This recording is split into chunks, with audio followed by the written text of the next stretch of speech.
back to the light, yeah. Wanna take the night, yeah. Got that feeling right, yeah. Groove it, good vibe, hey. I am so what, caught up in the moment.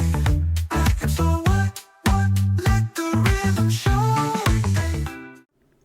구독, 좋아요, 알람 설정 부탁드립니다. 안녕하세요, 암수아십니다. 오늘 눈이 보이시나요? 명절을 맞이해서 친구랑 같이 온천을 또 갔다 지금 이제 밥을 먹으러 가려고 하는데, 와, 눈 장난 아니네 진짜. 다들 귀성길 운전 진짜 조심하시고, 이런 날은 최대한 운전 안 하셔야 될 것 같아요. 대중교통 이용하시거나 웬만하면 집에 계시길 바라겠습니다.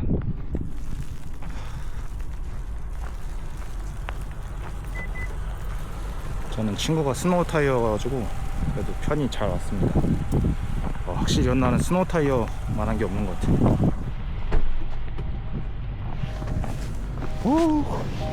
오, 잠깐인데도 받아. 친구랑 곰탕 한 그릇 먹으려고 근처에 왔습니다. 온천 오면은 가끔씩 오는 곳인데 되게 맛집같이 보이지 않나요? 여기 장작불 곰탕. 친구랑 곰탕 찍었고, 그 친구는 그 정원식당 맛집한 친구고, 오늘 명절이어가지고 가게 쉰다고 해서 친구랑 같이 왔어요. 목욕하고 밥도 먹었고. 음식이 나왔습니다. 한 마리 곰탕이라 양이 엄청 많네요. 솥밥도 같이 나와서 친구랑 맛있게 먹도록 하겠습니다. 내려, 내 거 좀 더 건져가라. 나 이거. 야, 너 많이 먹어야지. 남아.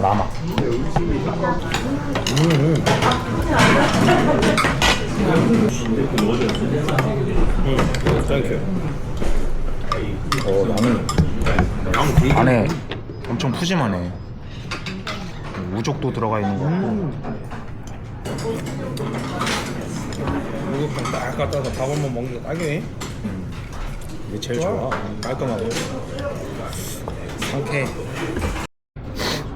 다 먹었고, 국물이 엄청 진하네. 누룽지도 좀 먹어보려고 합니다.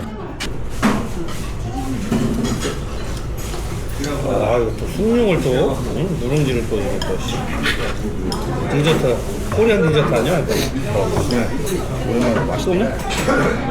너는 밥이 하얘네. 딱 좋아. 살짝. 야, 너 왜? 이게 좀 더 맛있어. 밥 맛있게 먹고 나왔고요. 와, 눈이 진짜 너무 많이 오네.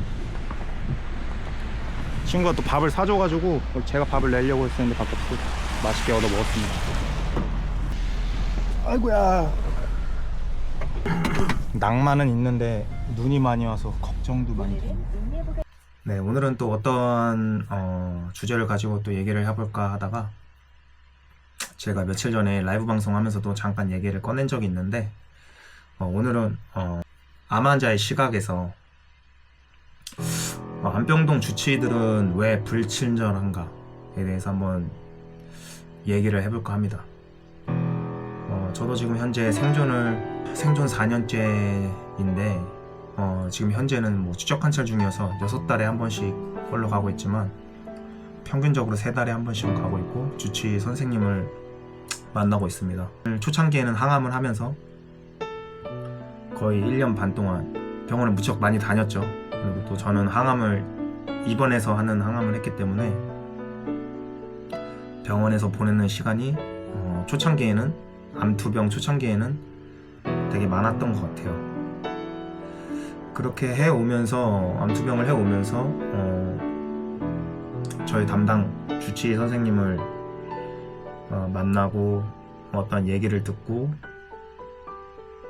또 병의 진행 과정을 뭐 검사하면서, 또 주치의 선생님 만나고 또 어떤 얘기를 하면서, 제가 그때 당시에 항상 들었던 생각, 지금도 좀 변함은 없고 지금까지 들었던 생각은, 도대체 나의 주치의 선생님은 이렇게 항상 이렇게 좀 이렇게 말도 되게 단답형으로 짧게 말하시고,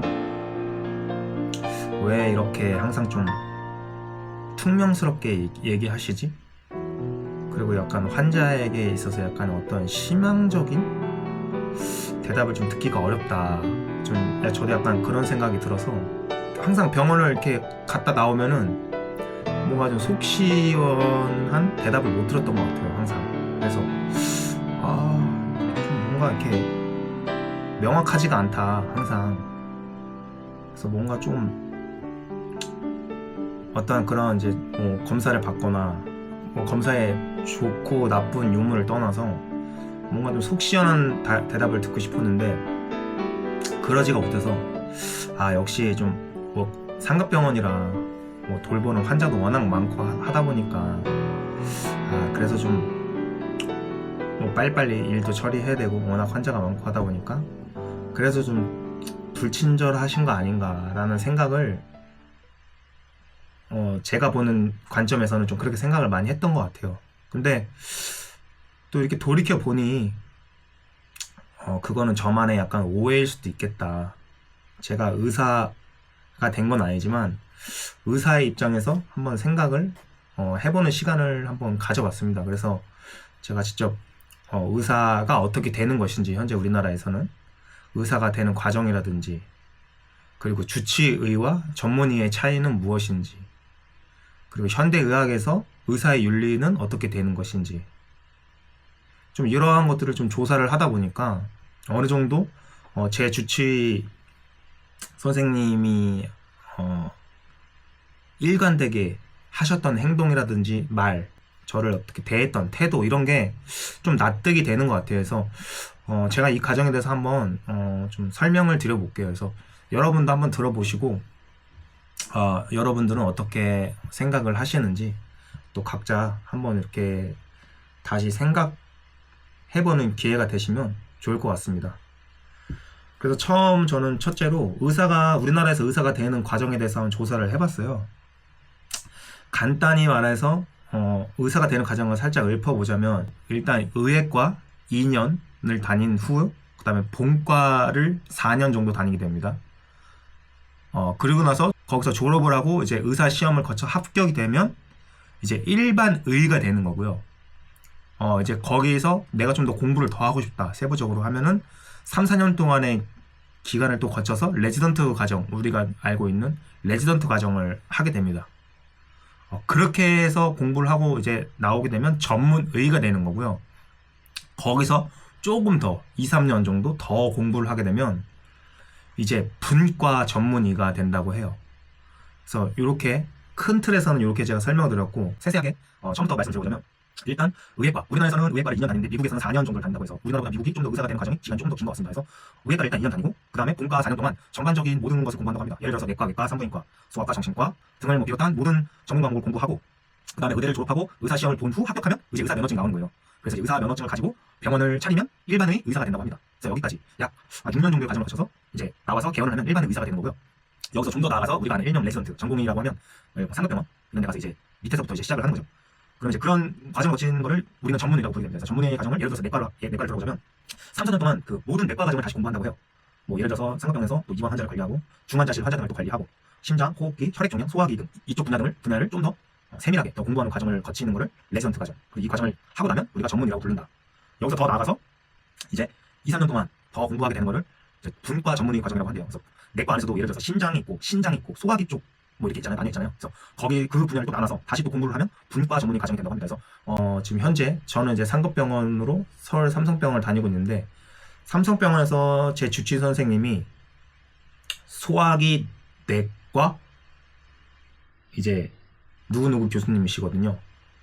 그래서 저의 교수님은 분과까지 과정을 다 거친 전문의 주치의 선생님이다, 이렇게 설명이 될 것 같습니다. 그래서 분과 전문의까지 한다고 하면 대략 10년 이상, 10에서 한 13년, 14년 정도까지의 과정을 거쳐야 하겠죠. 그래서 그렇게 되는 겁니다. 그래서 주치의와 전문의의 차이는, 주치의는 환자의 총괄적인 치료 계획에 대해서 토론을 한다고 하고요. 그리고 환자의 철학적인 관점을 더 반영한다고 해요.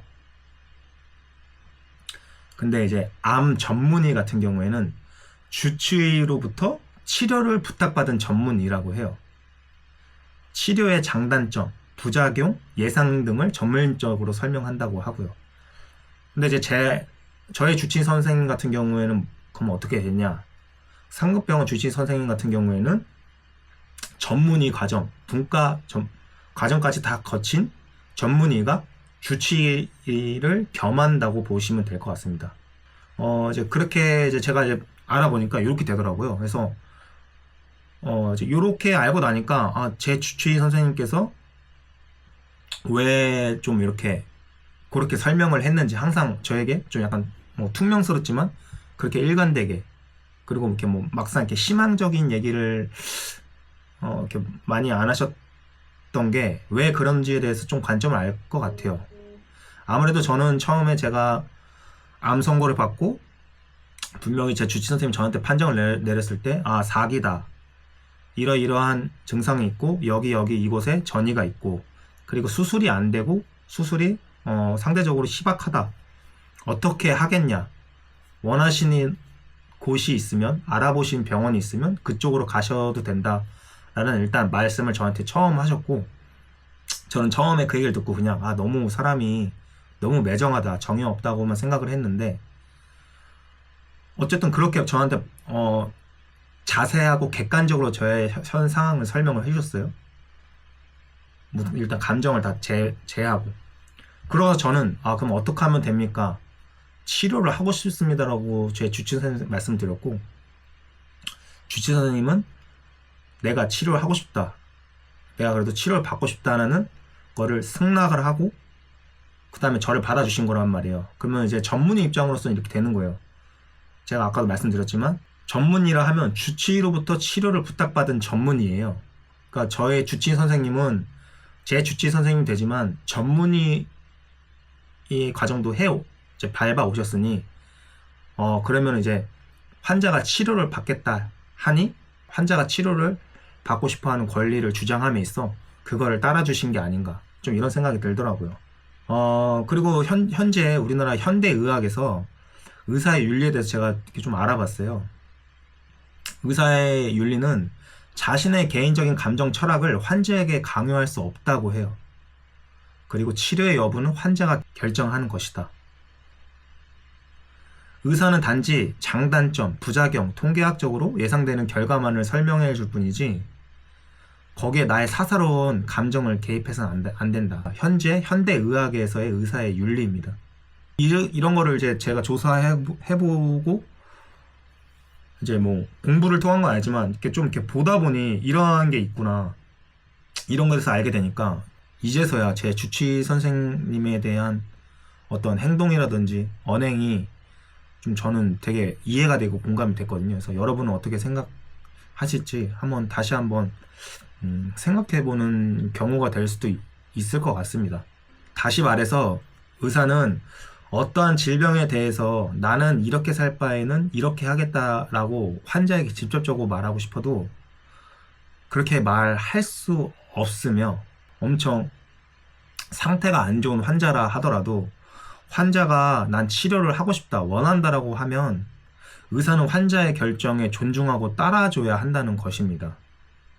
그래서 이러한 점도 있다, 제가 몰랐던 점이거든요. 그래서 이러한 것도 좀 알고 계시면 그동안 왜 나의 주치의가 왜 이렇게 좀 불친절하게 행동을 했을까에 대해서 약간 좀 오해가 풀리지 않을 거라 생각해요. 저는 제가 이거를 좀 이렇게 알게 되면서 좀 많은 좀 생각의 변화가 있었어요.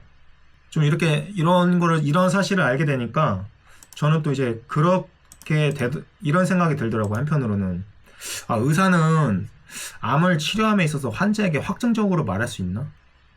저희 환자 입장에서는 어떤 확답을 받고 싶어하고 좀 희망적인 메시지를 받고 하고 싶어하는 것 같아요. 저 역시도 그랬고 그래왔고.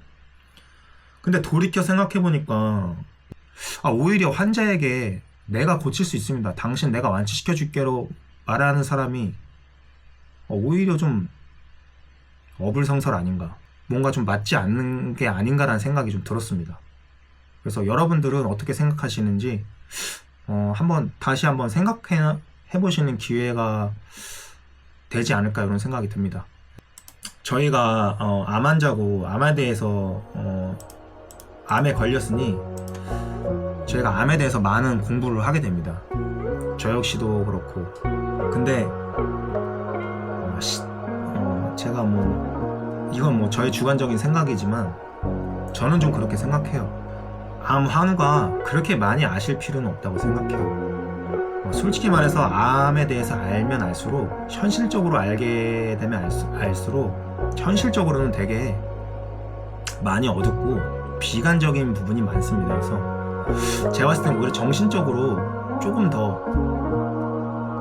오히려 자세히 알면 알수록 이 현실적인 부분에 부딪히는 게 많기 때문에 낙담할 수 있는 게 더 큰 것 같아요. 그래서 저는 그냥 암환우분들이 그냥 큰 틀에서 내가 지금 현재 어떠한 치료를 하고 있고 어떻게 하고 있는지 그냥 그런 정도만 아시는 게 낫지 않을까, 그렇게 생각합니다.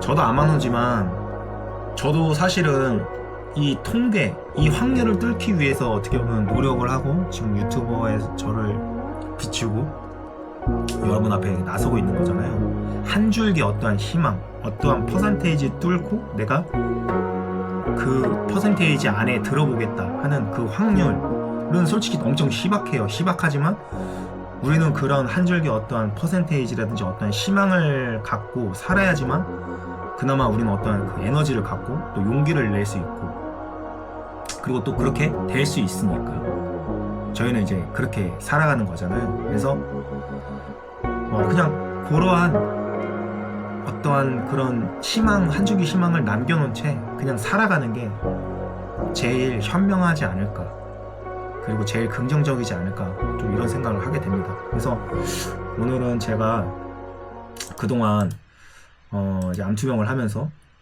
제 주치의 의사 선생님을 보면 좀 이렇게 생각했던 거에 대해서 약간 좀 오해하는 과정도 없지 않아 있었다 라는 좀 생각도 들었고, 그리고 이 주치의와 전문의의 차이가 뭔지에 대해서도 다시 한번 저도 한번 알게 되는 계기가 되었던 것 같아요.